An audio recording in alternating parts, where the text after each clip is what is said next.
ಒಂದು ನಿಂಬೆಹಣ್ಣು ಹಾಕ್ಬೇಕು ಅಷ್ಟೇ. ನಿಂಬೆಹಣ್ಣು ಹಾಕಿದ್ರೆ ಇದು ಗ್ರೇವಿ ಕಂಪ್ಲೀಟ್ ಆಗುತ್ತೆ. ಬರೀ 4 ಇಂಗ್ರೀಡಿಯೆಂಟ್ಸ್ ಹಾಕಿ ಟೇಸ್ಟಿಯಾಗಿ ಚಿಕನ್ ಗ್ರೇವಿ ಹೇಗೆ ಮಾಡೋದಂತ ನಾನು ಇವಾಗ ತೋರಿಸ್ಕೊಟ್ಟಿದ್ದೀನಿ. ಅದನ್ನ hi everyone, welcome back to my YouTube channel. After a very long time ನಾನು ಒಂದು ಚಿಕನ್ ಗ್ರೇವಿ ಮಾಡ್ಬೇಕಂತ ಹೇಳಿ ಎಲ್ಲ ಪ್ರಿಪೇರ್ ಮಾಡ್ಕೊಂಡಿದ್ದೀನಿ. ಆ ಚಿಕನ್ ಗ್ರೇವಿಗೆ ತುಂಬಾ ಐಟಮ್ಸ್ ಏನು ಬೇಕಾಗಲ್ಲ, ಓನ್ಲಿ 4 ಇಂಗ್ರೀಡಿಯೆಂಟ್ಸ್ ಹಾಕ್ಬಿಟ್ಟು ನಾನು ಈಗ ಗ್ರೇವಿ ಮಾಡೋದು ಹೇಗೆ ಅಂತ ತೋರಿಸ್ತೀನಿ. ಟೇಸ್ಟ್ ವೈಸ್ ತುಂಬಾ ಚೆನ್ನಾಗಿರುತ್ತೆ ಅಂಡ್ ಈಸಿಯಾಗೂ ಮಾಡ್ಕೋಬಹುದು. ಎಲ್ಲರ ಮನೆಯಲ್ಲೂ ಈಸಿಯಾಗಿ ಸಿಗುವಂತ ಇಂಗ್ರೀಡಿಯೆಂಟ್ಸ್ ಅಲ್ಲೇ ನಾನು ಇವಾಗ ನಿಮ್ಗೆ ಗ್ರೇವಿ ಯಾವ ತರ ಮಾಡೋದು, ಗ್ರೇವಿ ಅಥವಾ ಚಿಕನ್ ಫ್ರೈ ಅಂತ ನಾವು ತಿಳ್ಕೊಬಹುದು ನೀವು.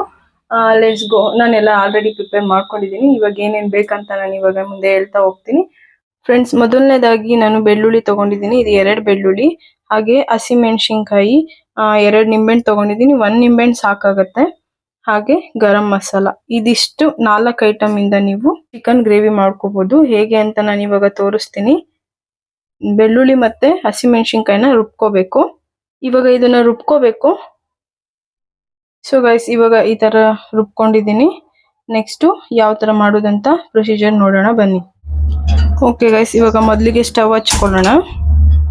ಸ್ವಲ್ಪ ಬಾಂಡ್ಲಿ ಬಿಸಿ ಆಗ್ಬೇಕು. ನಾನಿವಾಗ ಕೊಬ್ಬರಿ ಎಣ್ಣೆ ಬಳಸ್ತಾ ಇದ್ದೀನಿ. ನೀವು ಬೇಕಂದ್ರೆ ಯಾವ ಆಯಿಲ್ ಆದ್ರೂ ಯೂಸ್ ಮಾಡ್ಕೋಬಹುದು.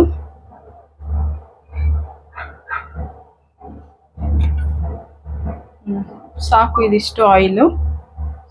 ಇದು ಸ್ವಲ್ಪ ಬಿಸಿ ಆಗ್ಲಿ. ಸೊ ಗೈಸ್, ಇವಾಗ ನಿಮ್ಗೆ ಬೇಕಂದ್ರೆ ಚಕ್ಕೆ ಲವಂಗ ಹಾಕೊಳ್ಳಿ, ಇಲ್ಲ ಅಂದ್ರೆ ಆಪ್ಷನಲ್, ಇದು ಹಾಕಿದ್ರೆ ಹಾಕ್ಬೋದು, ಇಲ್ಲ ಅಂದ್ರೆ ಬೇಡ. ನಾನು ಹಾಕ್ತಾ ಇದ್ದೀನಿ. ಬ್ಯಾಚುಲರ್ಸ್ಗೆಲ್ಲ ಈಸಿಯಾಗಿ ಮಾಡ್ಕೋಬಹುದು. ಒಂದ್ಸರಿ ಟ್ರೈ ಮಾಡಿ, ನಿಮ್ಗೆ ಗೊತ್ತಾಗುತ್ತೆ ಟೇಸ್ಟ್ ಯಾವ ತರ ಬರುತ್ತೆ ಅಂತ. ನಾನು ಇದನ್ನ ತುಂಬಾ ದಿನಗಳಾಗಿತ್ತು ಇದನ್ನ ಈ ರೆಸಿಪಿ ಮಾಡಿ.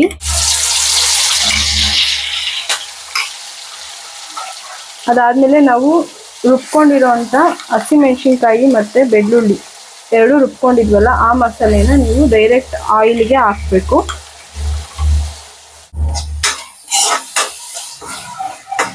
ಇದು ಹಸಿ ಸ್ಮೆಲ್ ಹೋಗೋವರೆಗೂ ನೀವು ಸ್ವಲ್ಪ ಇದನ್ನ ಹಿಂಗೆ ಬಾಡಿಸ್ಕೋಬೇಕು.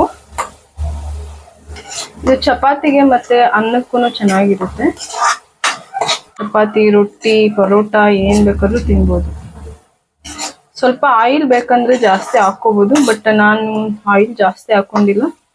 ಇದಿಷ್ಟು ಹಸಿ ಸ್ಮೆಲ್ ಹೋಗ್ಲಿ. ಹಸಿ ಸ್ಮೆಲ್ ಹೋದ್ಮೇಲೆ ನೆಕ್ಸ್ಟ್ ಏನ್ ಮಾಡ್ಬೇಕಂತ ಹೇಳ್ತೀನಿ. ಓಕೆ, ಇದು ನೋಡಿ ಇವಾಗ ಡ್ರೈ ಆಗಿದೆ. ನೀವು ನೋಡ್ತಿರ್ಬೋದು ನಾನು ಎಷ್ಟು ಆಯಿಲ್ ಹಾಕಿದೆ ಅಷ್ಟು ಆಯಿಲ್ ಬಿಟ್ಕೊಂಡಿದೆ. ಇದಿಷ್ಟು ಡ್ರೈ ಆದ್ಮೇಲೆ ಇದಕ್ಕೆ ನೀವು ಚಿಕನ್ ಹಾಕೋಬೇಕು. ನಾನು ಅರ್ಧ kg ಚಿಕನ್ ತಗೊಂಡಿದ್ದೀನಿ. ಇದಿಷ್ಟು ಸಾಕು. ಇವಾಗ ಮೊದಲೇ ನಾನು ಮ್ಯಾರಿನೇಟ್ ಮಾಡಿ ಇಟ್ಕೊಂಡಿದ್ದೆ, ಸ್ವಲ್ಪ ಉಪ್ಪು ಎಲ್ಲ ಇಳಿಲಿ ಅಂತ ಹೇಳಿ.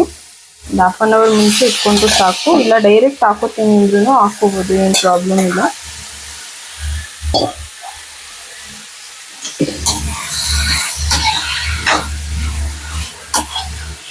ಚೆನ್ನಾಗಿ ಮಿಕ್ಸ್ ಮಾಡ್ಕೊಳ್ಳಿ.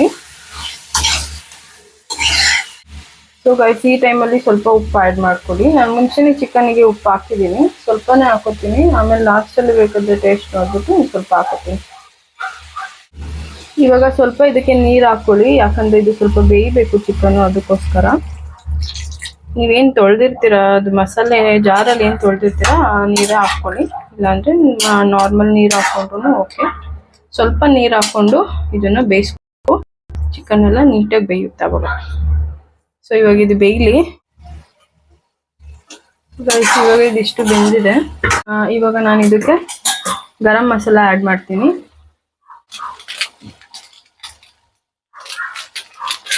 ಸ್ಮೆಲ್ಲು ತುಂಬಾ ಚೆನ್ನಾಗಿ ಬರ್ತಾ ಇದೆ.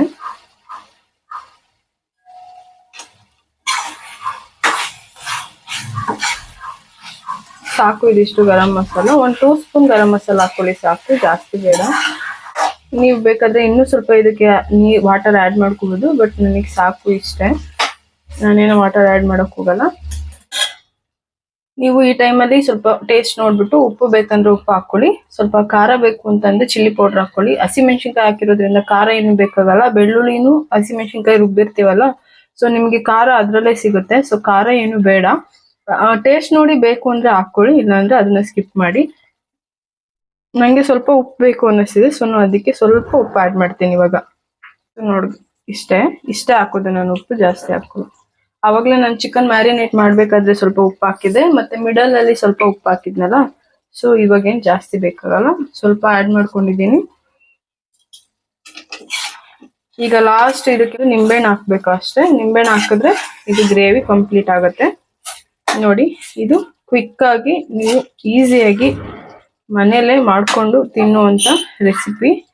ಎಲ್ಲ ಬ್ಯಾಚುಲರ್ಸ್ ಇರ್ತೀರಾ ಅಥವಾ ವರ್ಕಿಂಗ್ ವುಮೆನ್ಸ್ ಟೇಸ್ಟಿಯಾಗಿ ಏನಾದರೂ ಬೇಗ ಮಾಡಬೇಕು ಅಂತಂದಾಗ ನೀವು ಇದನ್ನ ಟ್ರೈ ಮಾಡು. ಬರೀ 4 ಇಂಗ್ರೀಡಿಯೆಂಟ್ಸ್ ಹಾಕಿ ಟೇಸ್ಟಿಯಾಗಿ ಚಿಕನ್ ಗ್ರೇವಿ ಹೇಗೆ ಮಾಡೋದಂತ ನಾನು ಇವಾಗ ತೋರಿಸ್ಕೊಟ್ಟಿದ್ದೀನಿ. ಅದನ್ನ ಟ್ರೈ ಮಾಡಿ ನೀವು ಹೇಗಿದೆ ಅಂತ ನನಗೆ ಕಮೆಂಟ್ ಮೂಲಕ ತಿಳಿಸಿ. ಇವಾಗ ಇದಕ್ಕೆ ನಿಂಬೆಹಣ್ಣು ಹಾಕಬೇಕು. ನಾನು ತಗೊಂಡಿರೋದು ಸ್ಮಾಲ್ ಸೈಜು 1 ನಿಂಬೆಹಣ್ಣು. ಬಿಗ್ ಸೈಜ್ ಆದ್ರೆ ನೀವು ಅರ್ಧ ಹೋಳು ಹಾಕಿ ಸಾಕು. ಇದು ಸ್ವಲ್ಪ ಚಿಕ್ಕ ಇರೋದನ್ನ ನಾನು 1 ನಿಂಬೆಹಣ್ಣು ಆಡ್ ಮಾಡ್ತೀನಿ ಇವಾಗ ಇದಕ್ಕೆ.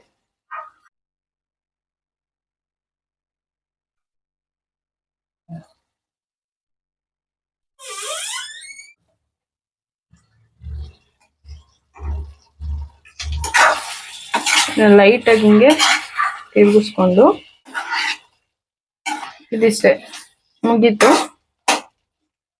ಇವಾಗ ಚಪಾತಿ ಮಾಡ್ಕೋಬೇಕು. ಚಪಾತಿ ಮಾಡ್ಕೊಂಡು ಟೇಸ್ಟ್ ಹೇಗಿದೆ ನೋಡೋಣ. ಓಕೆ ಗೈಸ್, ಇದಿಷ್ಟು ಚಿಕನ್ ಗ್ರೇವಿ ರೆಡಿ ಆಗಿದೆ. ಈಗ ಟೇಸ್ಟ್ ಹೇಗಿದೆ ಅಂತ ನೋಡೋಣ.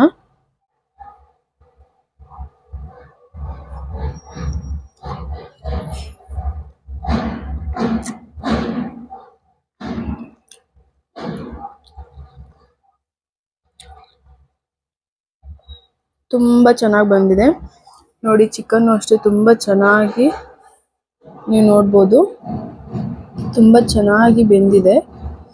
ಅಂಡ್ ಉಪ್ಪು ಖಾರ ಹುಳಿ ಎಲ್ಲ ತುಂಬ ಚೆನ್ನಾಗಿ ಆಗಿದೆ. ನೀವು ಇದನ್ನ ಚಪಾತಿಗಾದ್ರೂ ತಿನ್ಬೋದು, ರೈಸ್ಗಾದ್ರೂ ತಿನ್ಬೋದು. ಒಂದ್ಸರಿ ಮನೆಯಲ್ಲಿ ಟ್ರೈ ಮಾಡಿ. ಐ ಹೋಪ್ ನಿಮಗೆ ಈ ವಿಡಿಯೋ ಇಷ್ಟ ಆಗಿರುತ್ತೆ ಅಂತ ತಿಳ್ಕೊತೀನಿ. ನಿಮಗೆ ಈ ವಿಡಿಯೋ ಇಷ್ಟ ಆಗಿದ್ರೆ ದಯವಿಟ್ಟು ಲೈಕ್ ಮಾಡಿ, ಶೇರ್ ಮಾಡಿ, ನಮ್ಮ ಚಾನಲ್ಗೆ ಸಬ್ಸ್ಕ್ರೈಬ್ ಮಾಡಿ, ಹೀಗೆ ಸಪೋರ್ಟ್ ಮಾಡ್ತಾ ಇರಿ.